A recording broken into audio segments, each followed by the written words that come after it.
સો સમ વાળા વેરિયેબલમાં અત્યારે અમારી પાસે વેલ્યુ છે, બંનેનું જે એડિશન થાય છે તે. હવે એ એડિશન ઓબ્વિયસલી કશે પ્રિન્ટ પણ કરાવવાનું છે, આટલે નીચે કશે પ્રિન્ટ કરાવવાનું હતું એને. તો આપણે આટલે એક ટેક્સ્ટ લઈએ, ટેક્સ્ટ અને result is equals to sum dot string. Okay, તો આ જે વેલ્યુ છે એ તમારી પ્રિન્ટ થઈને આવી જશે. અત્યારે સેટ રેફરન્સ ને બધું કાઢો. ઓકે, તો આ જે સમ વાળી વેલ્યુ છે, પહેલું શું છે તમે પણ આટલે થોડું ધ્યાન આપી દો. આવી ગયા છે ટાઈમ તો પ્રિન્ટ કઈ નહીં, ચાલો જોઈએ. સો આની અંદર જો કે n1 અને n2 કરીને બે વેરિયેબલ લીધા છે. n1 n2 એટલે કંટ્રોલરમાં અસાઇન કર્યું. જેવું બટન પર ક્લિક થયું એટલે સમ વાળા વેરિયેબલમાં બંનેનું સમ થાય છે અને આની અંદર વેલ્યુ સ્ટોર થઈ ગઈ. ઓકે, અને આ વેલ્યુને સેટ સ્ટેટ કરેલું છે એટલે મેં આટલે પ્રિન્ટ કરાવી. આટલાથી ખાલી જો શું થયું ને, પહેલા રિઝલ્ટ 0 આવ્યો, મેં એટલે નાખ્યું 25 એડ કર્યું એટલે 50 આવ્યું. હા, એ આ સમ વાળો વેરિયેબલ લીધો ને, સમ વાળો વેરિયેબલ ઉપર 0 લીધું એટલે જ્યારે ફર્સ્ટ ટાઈમ લોડ થાય એનું કંઈ કામ નથી. આ તો થઈ રિઝલ્ટ સમથી થઈ જશે. તમારે રિઝલ્ટ વાળો વેરિયેબલ લેવો હોય તો પણ થાય, બરાબર. લોજિક બધાના અલગ અલગ આવે. સો સ્ટાર્ટિંગમાં જ્યારે મેં લોડ કર્યું એટલે સમની વેલ્યુ 0 એ 0 પ્રિન્ટ થઈ. જ્યારે એડ બટન પર તમે ક્લિક કરો છો ત્યારે સમની વેલ્યુ શું થાય, n1 પ્લસ n2 થઈ. સો અને સેટ સ્ટેટમાં લખેલું છે, સેટ સ્ટેટ આપણે શીખ્યા છે કે આખા પેજમાં ચેન્જ કરી નાખે. તો સમની વેલ્યુ જેવી ચેન્જ થઈ ગઈ એટલે આટલે પણ ચેન્જ થઈ. બરાબર, કરવાનું તમારે એવું હતું, આ ધારો કે આ વેલ્યુ આટલે આવી 58 અને 25 એડ કર્યું તો આ 83 વાળી વેલ્યુ તમારે મેમરીમાં સ્ટોર કરાવવાની હતી. સો એના માટે શું યુઝ થાય, સેડ પ્રેફરન્સ. સો જ્યારે તમે એડ બટન પર ક્લિક કરો છો ત્યારે આ જે વેલ્યુ છે એ વેલ્યુને મારે ફોન મેમરીમાં સ્ટોર કરી દેવાની છે. એના માટે આપણે શું શીખ્યા હતા, સેડ પ્રેફરન્સ. સો પહેલું તો async આપવું પડે, then સેડ પ્રેફરન્સ. ના, વેલ્યુ સ્ટોર કરાવવાની છે ને, તો એડ વાળા બટન પર પહેલા મારે સ્ટોર કરાવવાની છે. સ્ટોર આ જગ્યા પર કરવાની છે ને, તો ઓબ્વિયસલી ત્યાં આપવું પડે. સેડ પ્રેફરન્સ જે મેથડમાં તમે યુઝ કરવાના હોવ ત્યાં async આપવું પડે. Okay, so shared preference equals to await shared preference dot get instance અને પ્રેફરન્સમાં સેટ સ્ટ્રિંગ લાઈક રિઝલ્ટ કરીને એવું એક લઈ લઉં અને એની અંદર પેલી સમ વાળી વેલ્યુ સ્ટોર કરાવી દઉં. બસ આ થઈ ગયું. અને આટલે પ્રિન્ટ કરીને આપણે જોઈ લઈએ વેલ્યુ સ્ટોર્ડ ઇન મેમરી.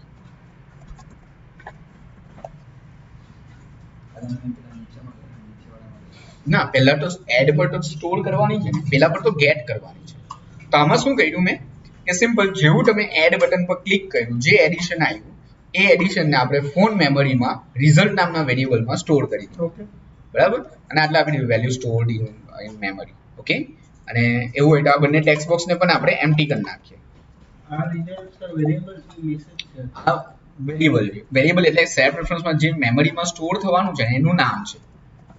આટલે કી અને વેલ્યુ આવે, આમાં કી આવે ને આ વેલ્યુ. આ કીમાં આ વેલ્યુ સ્ટોર થઈ ગઈ. ઓકે, ચલો n1 અને n2 ને આપણે બ્લેન્ક કરી દીધું. તો આમાંથી આટલા કોડિંગથી શું થયું, જે પણ રિઝલ્ટ હતું, જે પણ સમ હતો એ સમ ફોન મેમરીમાં સ્ટોર થઈ ગયું. બસ એ નીકળી જશે પછી. સો આવી ગયું વેલ્યુ સ્ટોર્ડ ઇન મેમરી. સો જે આ 50 વાળી વેલ્યુ છે એ સ્ટોર થઈ ગઈ. બરાબર, હવે મારે શું કરવાનું છે, ગેટ લાસ્ટ વેલ્યુ પર જે પેલું 50 વાળું રિઝલ્ટ હતું એ આટલે પાછું રીડ કરીને લાવવાનું છે. સો રીડ કરવાનું છે આટલે તો પહેલા આપણે ચેક તો સેટ પ્રેફરન્સનો ઓબ્જેક્ટ ઓબ્વિયસલી બનાવવો પડશે. હા, ઓબ્વિયસલી જ્યારે પણ તમારે સેટ પ્રેફરન્સ યુઝ કરવું હોય એટલે એનો ઓબ્જેક્ટ બનાવવો જ પડે. બરાબર, કમ્પલસરી. હા, આ એના પર કરીએ છીએ. હા, રીડ કરવાનું. સો બટ પહેલા આપણે ચેક કરાવીએ કે સેટ પ્રેફરન્સમાં વેલ્યુ છે ખરી. So if preference dot contains key કઈ રિઝલ્ટ આઈડિયા કે એ આઈનો ઓબ્જેક્ટનું નામ છે. ઓકે, તો મેમરીમાં વેલ્યુ છે, જો નહીં હોય તો આપણે પ્રિન્ટ કરાવશું. પ્રિન્ટ કરવા કરતા આપણે આને સેટ સ્ટેટ જ કરાવી દઈએ. ઓકે, રિઝલ્ટ ની અંદર વેલ્યુ લાવીએ છે ને, લાઈક આપણે સમ પ્રિન્ટ કરાવેલું છે. ઓકે, ચાલો ઉપર પેલો આપણે બીજો એક સ્ટ્રિંગ વાળો વેરિયેબલ લઈ લઈએ બીકોઝ એની જરૂર પડે. ચાલશે, str વાળો વેરિયેબલ લઈ લીધો અને str મેં સ્ટોર કરાવી દીધું. લખી દઈએ str is equal to sum dot string. str ના બીકોઝ મારે મેસેજ પ્રિન્ટ કરાવવો છે એટલે સ્ટ્રિંગ લેવું પડશે, એટલે સ્ટ્રિંગ લઈ લીધી. ઓકે, સો સમ જે ઇન્ટીજર માં આવ્યું, ઇન્ટીજર માંથી એને સ્ટ્રિંગ માં કન્વર્ટ કરી નાખ્યો અને જે str છે એ તમે આમાં સ્ટોર કરાવી દીધું. ઓકે, ટુ સ્ટ્રિંગ કરી. સો જો રિઝલ્ટ નહીં મળે તો મારે str ની વેલ્યુ ચેન્જ કરી નાખવી છે કે નો વેલ્યુ ઇન મેમરી. ઓકે, અને જો રિઝલ્ટ હોય તો સેટ રેફરન્સ માંથી એ વેલ્યુ રીડ કરવાની છે. સો વેર n equals to reference dot get string કઈ રિઝલ્ટ વાળું ગેટ કરી અને પાછું એને સેટ સ્ટેટ કરી નાખ્યું str.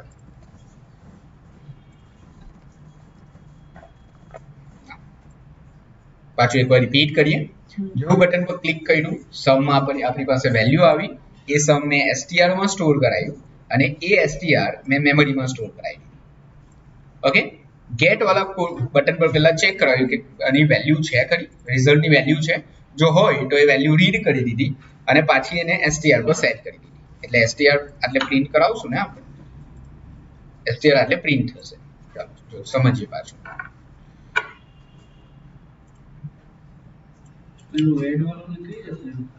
સોરી, str ઉપરથી 0 કરી નાખીએ આપણે.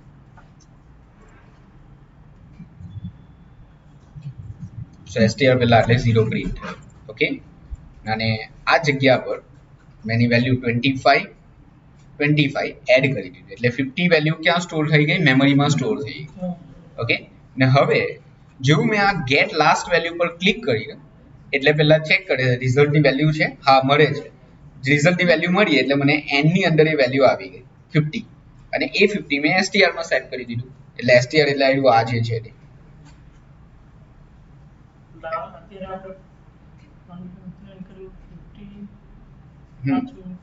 કઈ પણ કરી દો 575. હવે મેં એપ્લિકેશન ફરીથી રન કરી, બંધ કરી તો જે લાસ્ટ વેલ્યુ આવે તે સ્ટોર થવાની. સેટ રેફરન્સમાં લાસ્ટ વેલ્યુ એક જ વેલ્યુ સ્ટોર થાય. સો આ 575 તમારું રિઝલ્ટ આવ્યું. ખ્યાલ આવ્યો? આ હતું કઈ રીતે વેલ્યુ. જો મલ્ટિપલ કરાવવા હોય તો તમારે પ્રેફરન્સ મલ્ટિપલ બનાવવાના. ઓકે, ચાલો તો લાસ્ટ કાલે આપણે આટલી વસ્તુ શીખ્યા હતા. ઓકે, આજે એક જે ટોપિક બાકી છે તે કમ્પ્લીટ કરી નાખીએ. વેલ્યુ, હા આખો લોજિક કરીએ પછી હું તમને સમજાવું. ઓકે, નાઉ મારે વેલ્યુને રિમૂવ કરવી છે. ઓકે, રિમૂવ ડિલીટ કઈ રીતે થશે તો ડિલીટમાં પણ પહેલા મારે ચેક તો કરાવવું પડશે કે વેલ્યુ છે કે નહીં. ઓકે, સો જો વેલ્યુ હોય તો વેલ્યુને સેટ રેફરન્સમાંથી વેલ્યુ કાઢી નાખવાની. તો વેલ્યુ કાઢવા માટે યુઝ થાય preference dot clear. બસ આ સેટ રેફરન્સમાંથી બધી વેલ્યુ નીકળી ગઈ. આ જેટલા પણ ધારો કે તમે 10 સેટ રેફરન્સ બનાવેલા હશે તો 10 એ 10 સેટ રેફરન્સ નીકળી જશે. બટ આપણે હવે મારે કોઈ એક જ ક્લિયર કરવું છે, એના માટે યુઝ થાય preference dot remove. અને કયું ક્લિયર કરવું છે? આ રિઝલ્ટ વાળું જ ખાલી ક્લિયર કરવું છે. તો ઓલ ક્લિયર, ઓલ ડિલીટ કરવું હોય તો preference dot clear ને સ્પેસિફિક કરવું હોય તો preference dot remove. અને રિમૂવ થઈ જાય એટલે str ની વેલ્યુ આપણે પાછી 0 સેટ કરી દી. ઓકે, એટલે પ્રિન્ટ કરી દઈએ વેલ્યુ રિમૂવ. જો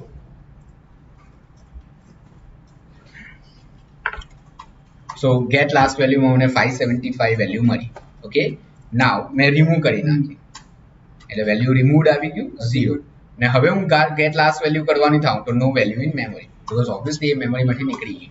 અને જો આટલે આપણે લોજિક લખેલું છે કે જો નહીં મળે વેલ્યુ તો STR માં સેટ કરી દેવાનું નો વેલ્યુ ઇન મેમરી.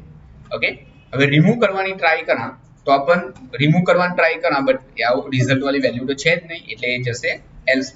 સો આપણે જસ્ટ ખાલી એટલું બતાવ્યું કે નો વેલ્યુ એવું પ્રિન્ટ થઈ જશે. નો વેલ્યુ અવેલેબલ જ નથી એટલે રિમૂવ ક્યાંથી થવાનું. હવે ચાલો ફરીથી આખું રિપીટ કરીએ.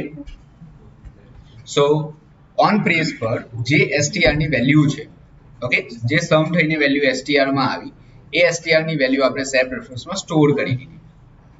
ઓકે, વેલ્યુ સ્ટોર કરી સેટ રેફરન્સ રીડ કર. જ્યારે આ ગેટ લાસ્ટ વેલ્યુ પર ક્લિક કર્યું ત્યારે આપણે પહેલા એવું ચેક કર્યું કે રિઝલ્ટ વાળી વેલ્યુ ફોન મેમરીમાં અવેલેબલ છે. જો અવેલેબલ હોય તો રીડ કરો અને એને STR પર સેટ કરી દો જે વેલ્યુ રીડ થઈને આવી હતી.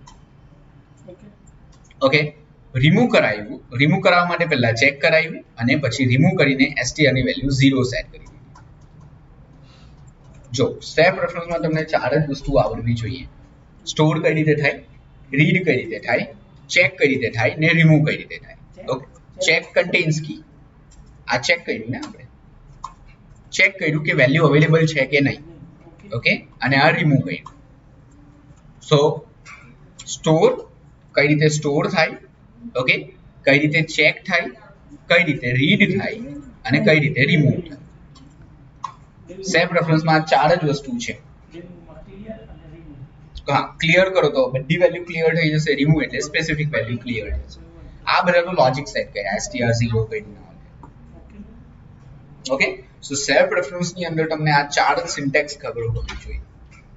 ઓકે, ચલો આ આખું જોઈ લો એકવાર પછી હું તમને ડેમો આપું. બરાબર, ડેમોમાં શું કરવાનું છે તો હું તમને કહું. આ સેમ ટુ સેમ લોજિક પાછું બીજી જગ્યાએ કરું.